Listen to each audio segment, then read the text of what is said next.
Dzień dobry. Dzisiaj w serii Gość PAFERE będę rozmawiał z... Hello, my friends from Poland. I am Jose Cordeiro, originally from Caracas, Venezuela, but now living in Madrid, Spain. I am a friend of liberty and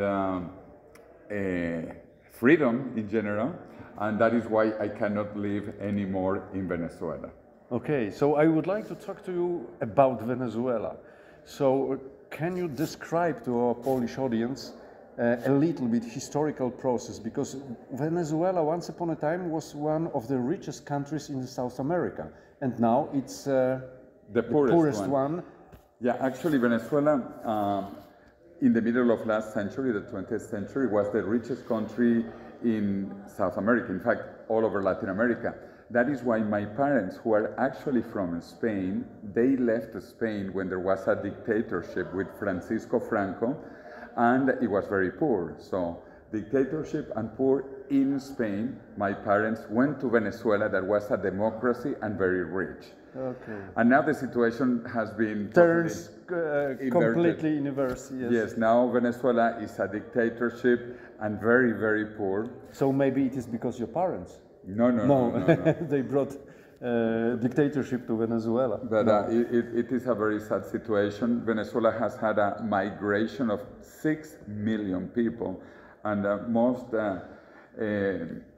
viewers here are not aware of that. This is a crisis bigger than Afghanistan, Syria, Iraq, or Libya, what is happening in Venezuela. And out of the 6 million people, 2 million Venezuelans have come to Colombia, 1 million to Peru, 500,000 to Ecuador, 500,000 to Chile, 500,000 to the USA. So the people from Venezuela are running away. Yes. It's you cannot live there, I think. Yeah, well, in my case, it is even worse, because I was a prominent person in the opposition. And also, the government of Venezuela, the criminal dictatorship, narco-traffic government of Venezuela doesn't give me a Venezuelan passport anymore. And also they have a law in Venezuela that if you are born in Venezuela, you can only enter Venezuela with a Venezuelan passport. And the government of Venezuela does not give me one passport from Venezuela. I have a passport from Spain, the European Union. But that doesn't let me in Venezuela, because it says I was born in Caracas. So people say, if you were born here, why don't you have a passport? And I don't have a passport because the government doesn't give it to me in Venezuela. So it is really a tragedy. 6 million people, that is 20% of the population of Venezuela left the country. It really is a human tragedy. How it happened that one of the richest country in the region became the poorest one, with the tyranny and unsupportable conditions to live? Yeah, it's very sad, in fact, how Venezuela was so wealthy in the 50s, 60s, 70s. And then in the 80s, the government began nationalizing everything.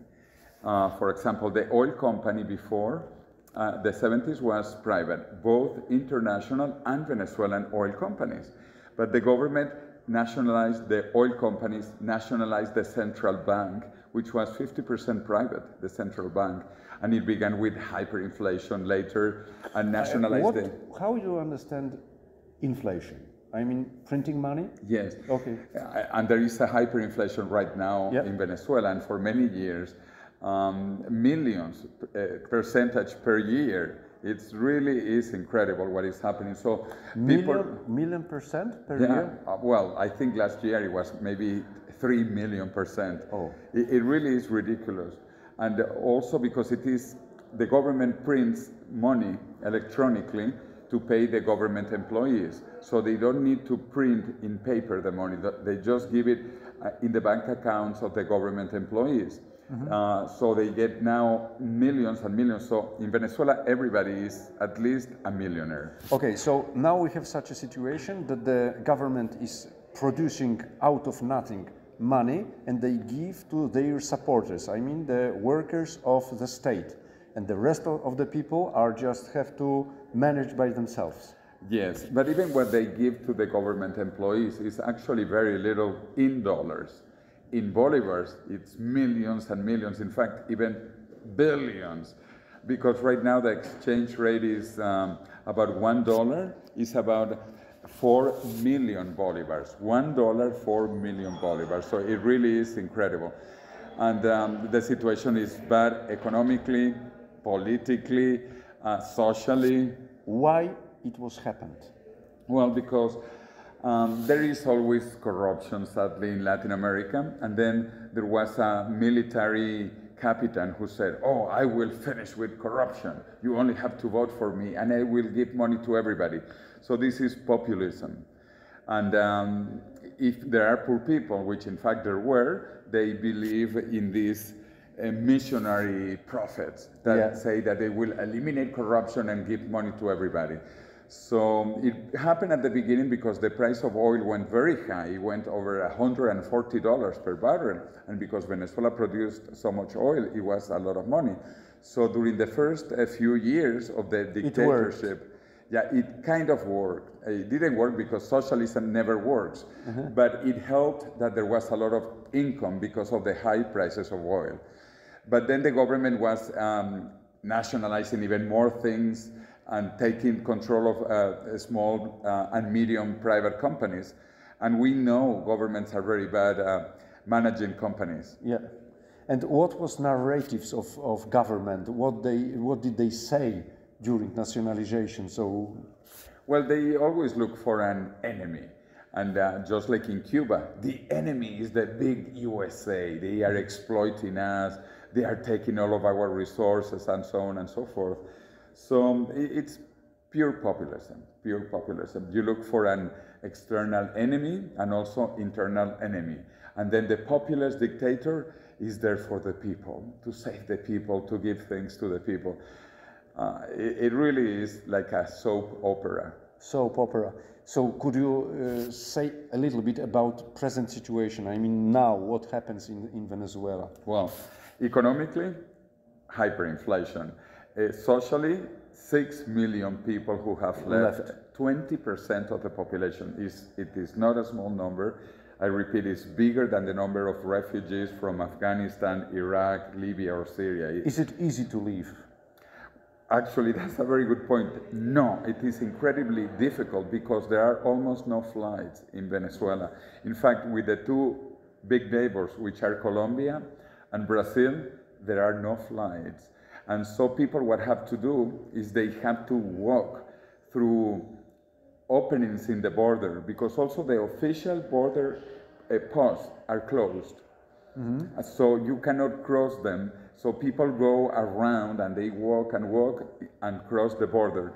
Most people have gone through Colombia because also the same language. Colombia speaks Spanish like Venezuela. In Brazil, first, it is in the middle of the jungle, so it is not easy to get to the middle of the jungle, the Orinoco River in Venezuela and the Amazon River in Brazil. So jungle, not good. And the other thing is the language also. In Brazil, people speak Portuguese. They are related, close, but they are not the same. So anyway, most people have left through the Colombian long border, which is like 2,500 kilometers. Venezuela must be about twice the size of Poland. Venezuela is close to 1 million square kilometers, and I think Poland is about half of that. So it is a relatively large country, but with less population. It used to have 31, 32 million people. Now you have to take 6 million people down because of the emigration. Okay. And could you tell something, a little bit about Maduro? Who is it? Yeah. The first dictator was Hugo Chavez. And then he died. He had cancer. Well, he was elected in the last free election. The last free election was in December of 1998. After that, they changed the electoral system, and now they control completely the voting process, and we know it is not democratic. In fact, in the elections of 1999, 2000, there were referendums. Chavez did a referendum every year. And it was so funny because they had a list of who you voted for. So people knew the vote was not secret. They produced a CD-ROM where you could see who you voted for in case you forgot. It's incredible. So that happened in 2004, and so the opposition decided not to vote anymore because they control the voting process and they know who you are voting for. So what happened? There were elections for the parliament, and because the opposition withdrew, they won with 100%. The Chavistas won with 100%. Anyway, so Chavez used to say, we have elections every year, how democratic we are, you know? Even though they kept the results and they could even change the results. Then he died of cancer in 2013, and someone even worse than him came up, Nicolás Okay, so Maduro. Chavez was Capitan. So he was in some extent educated, and now Maduro is just a bus driver. He's a bus driver, and he was in fact the organizer of the bus drivers of the government. I don't have anything against bus drivers, but you know, for the president, we could have better people. Yeah. Even a Capitan. A Capitan is better, yeah. In the army. So anyway, Maduro is also even more ideological, and he went many times to Cuba, and he talked to Fidel Castro, so he is really a bad communist, and he knows how Cuba controlled power, because the Castro family and now their descendants have been in power in Cuba since 1958. So then Maduro also had another problem, that the price of oil came down. And so at that time, he actually stopped paying foreign airlines. And people would pay the government for tickets, airplane tickets, and then the government could not pay the airlines. Oh. And so basically 80% of the airlines stopped flying to Venezuela. Mm-hmm. And that is why we don't have any flights to Venezuela. And many other things. The hospitals are in a crisis. In fact, my father died in that year, in 2013, of something that no one dies of, which is dialysis. But there was no equipment for the dialysis. And he got sick, and we were in a very good clinic in Caracas, private clinic still, but they didn't have any equipment. So, and there were no flights to leave the country. So we were on a wait list for 3 weeks to get on a flight. And 2 days before we were going to fly out, he died. And at that time I said to my mother, let's go back to Spain. And so I abandoned my home, my parents' home. I haven't really been able to go back also because my passport expired and they don't renew it anymore for me. Yeah. So horrible situation. And then Nicolás Maduro, he stopped all the international connections of Venezuela except for Iran, Syria, Cuba, of course, Russia. So it really bad situation. There is no equipment for hospitals. That is why many people are dying. In fact, right now with COVID, Venezuela has one of the very lowest COVID vaccination rates. And what is the rate of death?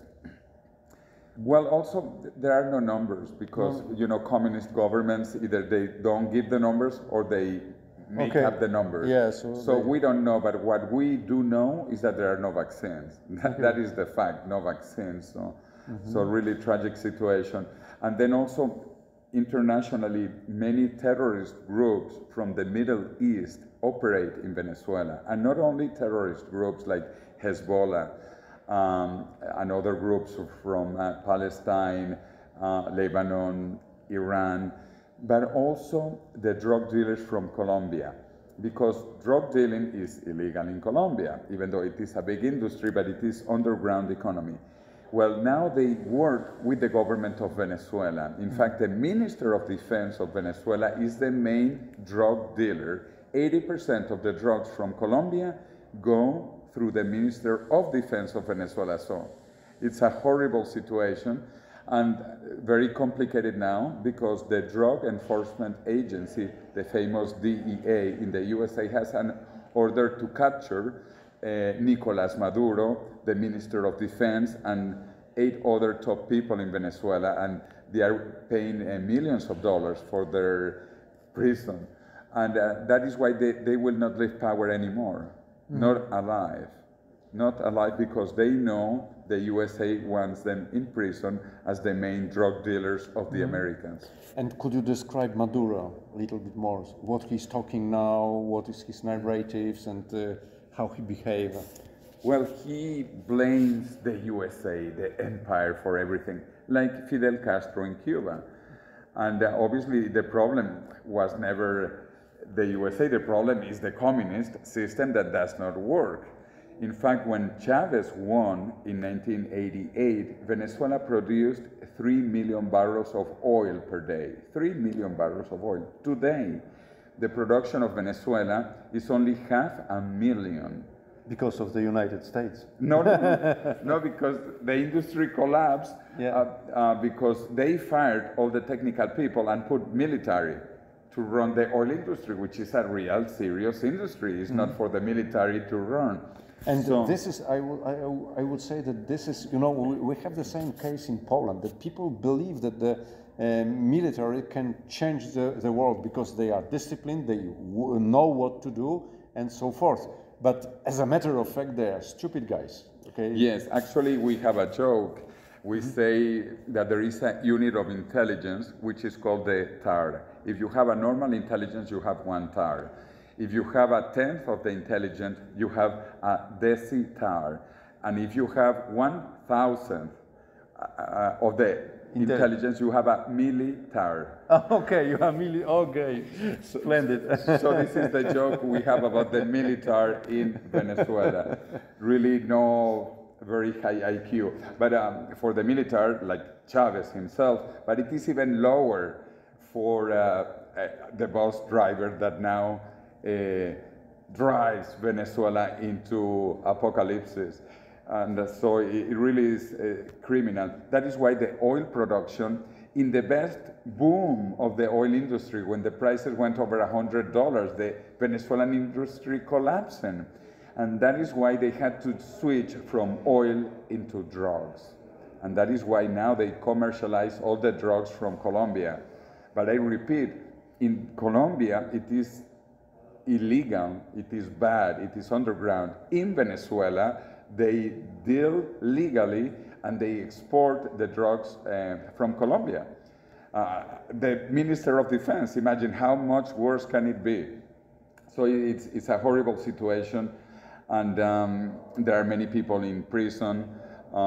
Yes, does opposition exists in Venezuela? Well, a lot of the opposition left the country, like the 6 million people, including myself, who had to leave. There is obviously still opposition because now, because of the hyperinflation, the minimum monthly salary is $2. The minimum monthly salary, $2 for a whole month. The average might be maybe between $10 and $20 per month, so that people understand how a country that used to have an income per capita of about $2,000 per month can go from $2,000 per month to $2 per month due to communism. So it's a horrible situation, and the government is even more totalitarian. And there is still some opposition, of course, and there will be more because people don't have enough to eat. People are dying because, like my father, who died because there are no medical treatments there. There is no imports of medical equipment. So really sad situation, even with COVID, no vaccine. So. And how do you see the future of this mess? Well, very complicated because it is the combination of terrorism, drug dealing, and criminality. So the people in Venezuela are criminals. They have killed hundreds of people. They have hundreds of people in prison. And they know that the day they leave power, they will go to jail. Also because there's 6 million people who had to leave Venezuela. We want them in jail. My father died because there was no medical treatment in Venezuela, even in a private clinic, because of the disaster that the communists created. So we want justice. And the situation, therefore, is very complicated. And the USA also wants them in jail. And they know that. And forget about the 6 million Venezuelans. The U.S. government has more power and more influence. And if they want them in jail, and they know it, they will not leave power alive, which is what happened to Chavez. Chavez died in power. He had cancer, and he died. And he was treated in Venezuela, or he was? He went to the U.S. He actually went to Cuba. He had cancer treatment in Cuba. Maybe because of that he died too. Yeah. But he wanted to show that the Cuban medical system was so advanced that he went to Cuba for his treatment, and he died anyway. And then Maduro came in, who is much worse, has a military intelligence. Intelligence, so and very tyrannical people. And as I said, I have friends who have been in prison, and my father who died, and then I had to leave. And today I have more friends in Madrid, where I live, than in Caracas. And I have more friends in Miami, Venezuelan friends, and Venezuelan friends in Colombia than in Venezuela. It's a very sad. Yeah, so I don't know, how do you get rid of a criminal, terrorist, drug-dealing government?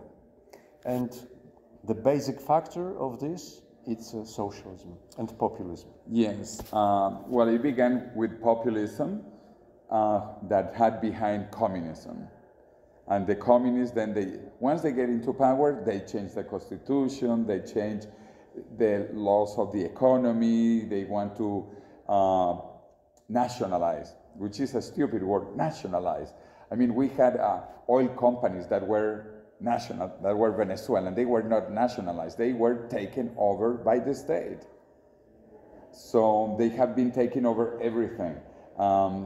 The banks, the oil companies, the mining sector, milk production, and now there is no milk also in Venezuela. So it really is a humanitarian crisis of no magnitude ever seen in the Americas. Not even in Cuba, when Fidel Castro arrived, was such a disaster, or in Colombia, where there was always terrorism. Never a crisis of this magnitude in the Western Hemisphere, never. Never. Our country, Poland, turned 180 degrees back, and we are now in the way towards socialism. Could you say something to our Polish audience? What should they do? Because we are in a pre-Chavez, you know? Well, communism and socialism has never worked, never. It didn't work in the 19th century, it didn't work in the 20th century, it doesn't work on the 21st century. And that is interesting because the communists in Venezuela, they say this is the socialism of the 21st century. I don't know why the 21st century, because it is the same thing that didn't work before.